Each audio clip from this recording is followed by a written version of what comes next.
And personally, I think this one's completely off base, but I've definitely read it and heard it, is that you're stealing talent from the other local companies. Do you have any thoughts on that?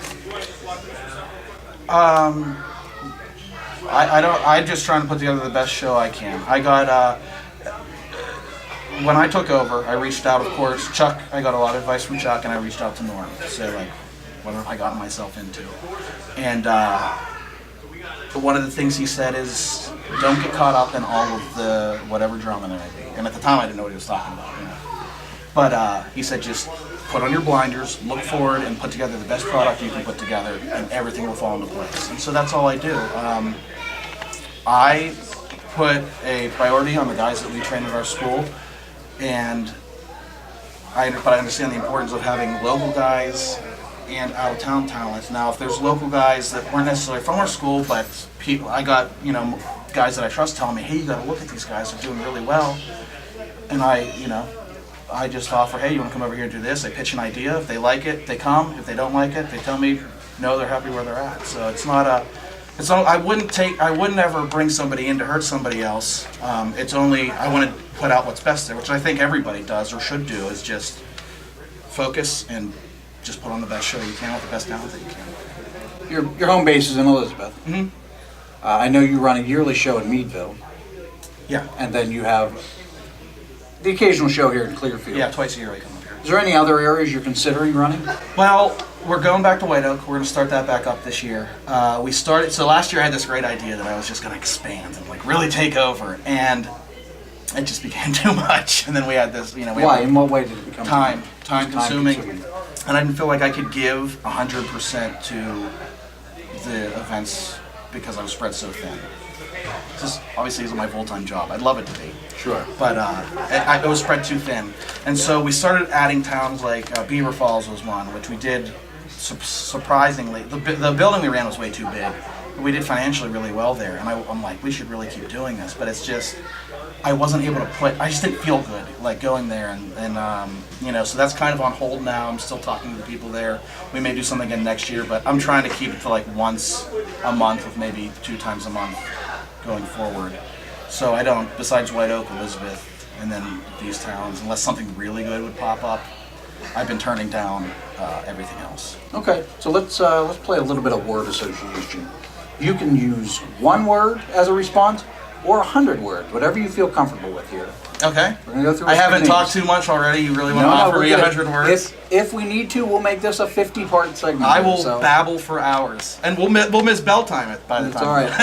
And then I'll have to review that badly. So. Chuck Roberts.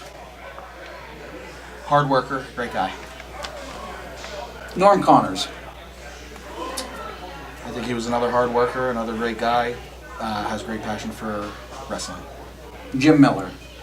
I don't know Jim very well. I've never met Jim. Talked to him a few times online, and I don't know enough to make a judgment. I can't say anybody that's been running 20 plus years. You have to respect that. So I think that's an impressive run. So you should be proud of that. The head of the Pennsylvania State Athletic Commission. No comment on Greg. We'll block his name. I don't know. I don't know Greg. I don't know. He's been very nice to us lately. Just lately. Well, he gave us a hard time when I first took over, and it was just like they were showing up every other month, and so I'm sure it wasn't. I'm sure it's just because we get our shit out there so much that he's probably seeing it. Yeah. I met him once a long time ago at a boxing event and just had small talk, and so he's doing his job. He's doing his job. It's a quick story. He was generally pretty rotten to my wife one day on the phone, and so I decided that I wasn't going to call him. I drove down to Harrisburg to have a conversation with him. Wow. And from that day forward, you would have thought we were best friends going forward. Well, that's He never good. gave That's me a good. problem again after that. See, what I do now is I just let Jen deal with it, and they get along very well. So, Okay. All right.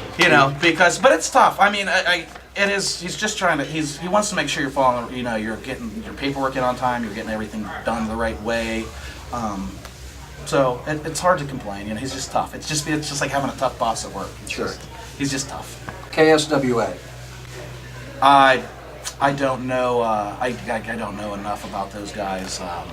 but it seems like they do pretty well in Pittsburgh, so I think it's a cool thing. I think it's good for the city. Do you know anything about Brandon Kay and Rise Wrestling? I know Brandon. I met him maybe 2 or 3 times, and my wife and his wife have been out to lunch and stuff. Great guy. Yeah, one of the nicest dudes Yeah. ever. Yeah, which it's comforting because you kind of like don't have to worry about, is he just feeding me a line sometimes you're talking to him. He seems like a good guy, and you know, what he's doing out at the cinema or whatever it is out there seems to be doing well too, so I think it's pretty cool. How about Joe Rogers? Joe has never, you know, I've heard some things. Joe's never done anything wrong to me. Always followed through on business deals, and always, for the most part, has been respectful. So I can't speak for everybody, but I can speak on my experiences, and Joe's always been a good guy to me. How about the fans of IWC? Love the fans of IWC. If you would have told me the friendships and relationships I would have made with the fans when I started, I wouldn't have believed you. You see these people every month, and a lot of them every month, and you start knowing, you know, you just learn everything about them. You know about their kids, you know about their jobs, you know about what they're doing, they know about you. Next thing you know, you're messaging people about stuff that doesn't even have anything to do with wrestling. So it's super cool, and you know, without them coming out, we can't do this. And these guys don't get the exposure, and these guys don't get that adrenaline, and so I love the most important thing about this. So you own, arguably, if not the largest, certainly one of the largest independent companies in all the northeast of the United States. Do you feel like you have any competition? Yeah, I mean, there's a lot. Everything's competition in one way or another. I think we're unique to the area. I don't think anybody offers exactly the same product as we do. So, especially with just the mix of guys we bring in and the product that we offer, tonight's a little bit different. You know, tonight's more of a homegrown talent kind of show. But I think we offer something a little bit different than the other places locally do. And then, of course, we're kind of in the middle, you know, it's tough. It's like there's Ring of Honor, but they'd squash us if they ran against us, of course, and the others, which who knows what would happen. We just draw a different fan base, so I'm never too worried about that. Well, what do you think that you're doing differently that maybe another company that's running in the same 50-mile radius is doing? Because obviously, I mean, I was at your anniversary show. I don't know what the numbers were, and it's none of my business, but if you were to tell me there were 700 people paid in that building, I would probably believe you. So what do you think? Not that big. Well, we could say that. 700 strong.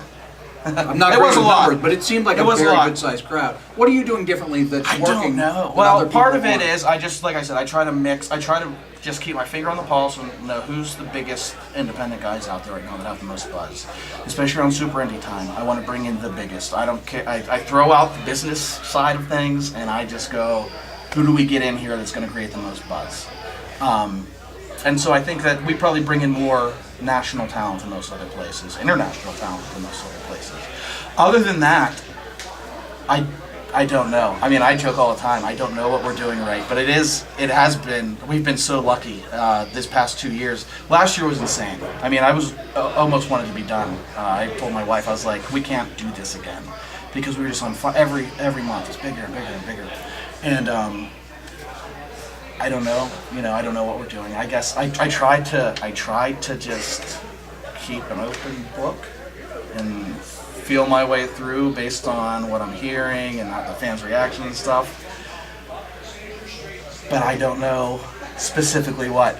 I think a lot of luck. I say I'm very lucky and blessed. I just got a great group of guys and girls around here. So, what's next for you and IWC? We'll see. I don't know. 3 kids now, so it's very challenging, but I have 4. You got 1 to go. Gotta catch up. Don't tell her that. All right. It's very challenging, but I couldn't imagine at this point in my life not being around these guys, not doing this.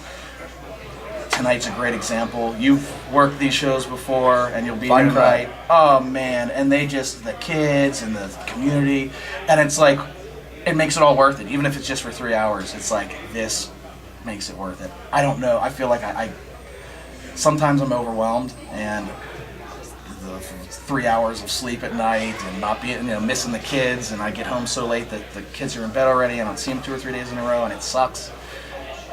And I want to be done, but I start picturing like, what if we didn't have this? Then what, this is like my purpose, is to like see the happiness on the workers and the fans' faces, and I couldn't imagine just that going away. So you guys are probably stuck with me for a little bit, but we'll see. I mean, the family thing is number one, always number one. I love my family. And like I said at the beginning, that's all I ever wanted in life, was a family like my own. Nothing special. And so that's my top priority always. And as long as I'm able to balance that with wrestling, I will love both and do both. So. Boy, we have covered a lot. And I really appreciate it, because I know you've got to get ready for a show, and a lot goes into it. So taking time out before a show, I really appreciate it. Oh, no problem. Before we wrap up, though, is there anything else you'd like to discuss or say to people before you wrap up? Is there anything you'd like to finish with for a close? Yeah, there's one guy that I've been wanting to say a lot to. Just kidding. You're like, yes, he's gonna do it. No, just I want to thank everybody who's been supporting us. Jen and I and all of the guys and girls know how blessed we are to have you here supporting us, and it's just been a wonderful ride. I hope we can keep it going, and let's just have fun with it, see where it goes.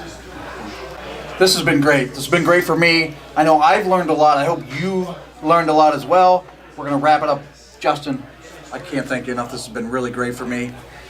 Guys, girls, we're going to close on this. Please, stop having shitty matches. You're ruining my life.